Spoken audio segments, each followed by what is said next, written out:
Thank you very much. It's always a pleasure to be in this city with such a great history. And last time, I remember in a big conference in Istanbul, it was in 2019, actually, that we were discussing. At that time, I was working for these guys in Europe, so for the bottled water industry in Europe. And we were pushing for the deposit refund system because we were discussing about recycling, but you cannot recycle something that you don't collect. So, and Turkey in particular, very similar to my native Greece, we were landfilling a lot of our waste. It was more than 80%. Not that the other countries, it was shown earlier, but not that the other countries are hugely higher on the recycling rate because they have incinerators. So the question is either incineration or landfill. Now, of course, we have the 10% landfill. Of course, some countries were given 5 years more, like Greece and others, that they were landfilling more than 80% to reach that level. But the point is not to go to incineration, to go to recycling and to utilize something that is very valuable resource. So I'm Ermis Panagiotopoulos and I work for Indorama Ventures. For those who don't know, Indorama Ventures is the largest recycler in the world of PET, but also the largest producer, VPET producer in the world. So just very quickly, because you will be hearing a lot of speeches, a lot of numbers, a little bit tiring, I will try to make it not looking at the numbers, but giving the message on each slide. So here you see global presence, 117 factories all over the world, in every region. When I started almost 3 years ago, we had more plants, and especially in Europe. That's the message. In Europe, we are going backwards in terms of recycling plants. We haven't closed because we try very hard, but virgin plants, we closed. Why we do that? Because of not competitiveness in Europe. From every angle, if you are in, because we have, I will show you in the next slide, which is Çorlu, just outside of Istanbul, we have a plant. It's a virgin plant. If you are in Turkey, it's much better than if you are in Greece. In Greece, all the environmental legislation, I'm talking about Greece, not because I'm from there, but it's just on the borders. You need to comply with all the environmental legislation if you are in Greece. Some kilometers away, you don't need to comply. It's a choice if you comply or not. Like the food contact RPET is being pending for next year to be allowed, like it was earlier this year in India, for example. In China, they are having discussions. But all over the world, they are discussing about recycled PET. So it's the bright future of recycling is there. The point is that it's being promoted and not going backwards. Why I'm saying backwards? Europe, 2018, EU plastics strategy, pushing companies to use recycled content into whatever. We're talking about bottles, but in car, in the automotive industry, in every industry, use more recycled plastics than virgin. In Europe, we go back now, we say, no. Waste hierarchy is avoidance. Then reuse.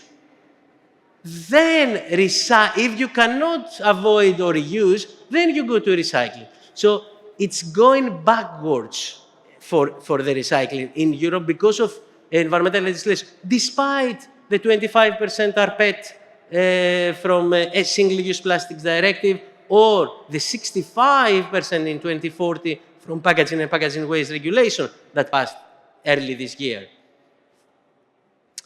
So as far as the company is concerned, if you look at this picture, we are present everywhere. You can see the locations is the plants. If you add them, it's 117. In terms of the revenue, you can see the difference with the US. Less plants, more revenue. So the point there is you need to decide as well. In Europe, we decided to be dependent on energy from wherever. We used to be from Russia, then LNG from US.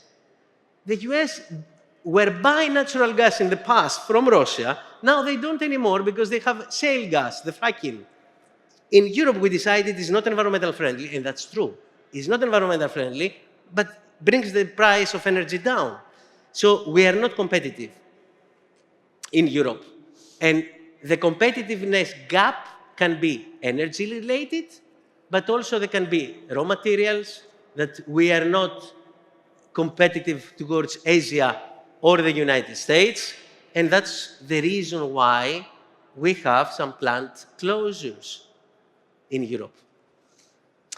Now, this comes back to the plant closures. EU legislation that I said in the beginning, you are some kilometers away from Turkey, you need to comply. Here, you don't need to comply. Look at this situation, how madness it is. And of course, the last 5 years there were some personalities that pushed the Green Deal perspective. Basically, if you were saying in the last 5 years in Brussels, I'm located in Brussels, in Belgium, I'm the lobbyist there. If you were saying that you come from industry, you were considered like, while if you were coming from an environmental NGO, all the doors were open. So, and that's not the business perspective that someone needs in order to invest money for a long term, not backwards. And in Europe, we know very well that for many legislations, we go one step, and then because of challenge from environmental NGOs, we go back. So now, clean industrial deal, apart from all this that you saw that we need to comply, I don't go because you will have the slides, a lot of legislation. We have the clean industrial deal that this February, 26th of February, in order to revive a little bit the EU industry, because they realize, even though it's the Ursula von der Leyen's second term, so basically going backwards on the Green Deal a little bit, we have how to foster the European industry and how to simplify as well. This is the simplification on the legislation that we create. Europe is second to none as far as environmental legislation is concerned. Drafting it, not necessarily implementing it. I still drink my, we call it Freddo Espresso or Freddo Cappuccino, is Italian name, but it's a Greek invention in a way on coffee, cold coffee. I still drink it with plastic straw, which should have been banned 4 years ago, following the Single-Use Plastics Directive. So it's not that we're implementing the legislation that we create, but for some companies, I see here that this bottle is not with tethered caps. While in Europe now, in European Union, not Europe, in the European Union, all the bottlers and changing the caps in the lines of the production lines, it was a huge cost for them. So we are creating a lot of burdens inside in order to protect, and that's true that if the small cap is being lost in the sand, especially for touristic countries like Turkey as well, it's a little bit problematic for the fish and the whole life cycle that it will come to our food. But you create for your internal in Europe production a barrier. That's the message. Now, as in Dorama Ventures, we are also, because I speak a lot about Europe and European Union, but we are also very present in the international fora. So this is COP29 and COP30 now in Belém in November. It's about United Nations framework of climate change. So it's a conference of parties is the UN countries come together to discuss and to agree on a climate change globally. And we are present in every, from Egypt to Dubai to Baku and next in Brazil. Also, in the Global Plastic Pollution Treaty, that for the producers, it was pollution treaty, and actually this is how it's written, but for NGO point of view, and for some scientists, it was plastics treaty. So basically they wanted to cut production. And for us, we were favoring collection, like extended producer responsibility, EPR, or DRS. But this has been, normally should have been finishing in Busan, in South Korea, in December last year. Now we have a last go in Geneva in August. So we are present as Indorama Ventures and in the climate change, which is from fertilizers to car industry to every sector, not only packaging, but we are focusing also on a plastic pollution treaty. Now, I hope I didn't tire you a lot, but that's interesting. This is like a chess game. A chess game that I play with my 6-year-old son. I will win. There is no chance my 6-year-old will win me in chess. And that's what Europe is, my 6-year-old child. Why? You have the big players, and Europe, I'm talking about Europe, I'm talking about European Union. You have US and China that they know how to play the game, and in my personal opinion, China knows much better how to play the game. There is a trade war, but not on this tariff war following Trump. Let's take before Trump. I'm not talking about Trump tariffs. Just before. You have the big players. US, what they did when they see the industrialization has a problem, what did they do? Energy. Let's go to the non-environmental friendly solution in order to drop the price of energy. What Europe did, we support Ukraine, but we don't know where to get the energy from. So we are a lot of philosophizing about how we want to be in the future without having the tools ourselves. And we are all, I'm talking about as a European, we are always asking for something from someone else. So we are dependent by nature. And now, that's why now we are running around. Concrete example. In order to produce PET, you need some things from fossil fuels, purified terephthalate, PTA, and MEG, plus PIA and a catalyst in order to make the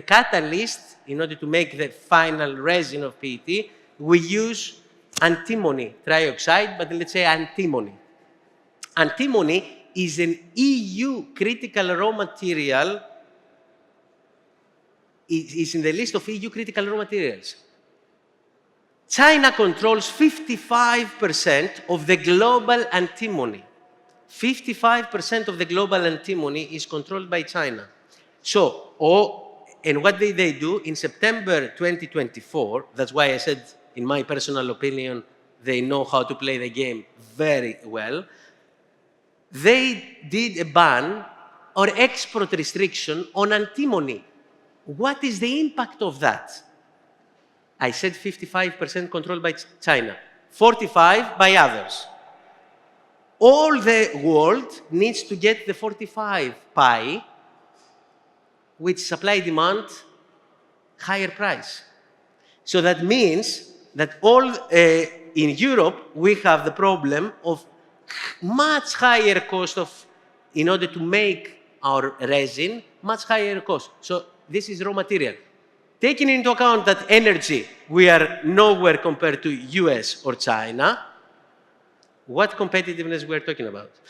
So I will close with a positive, because that was a little bit of crime message, but unfortunately for the last years, this is the message that I give, because I'm based where I'm based.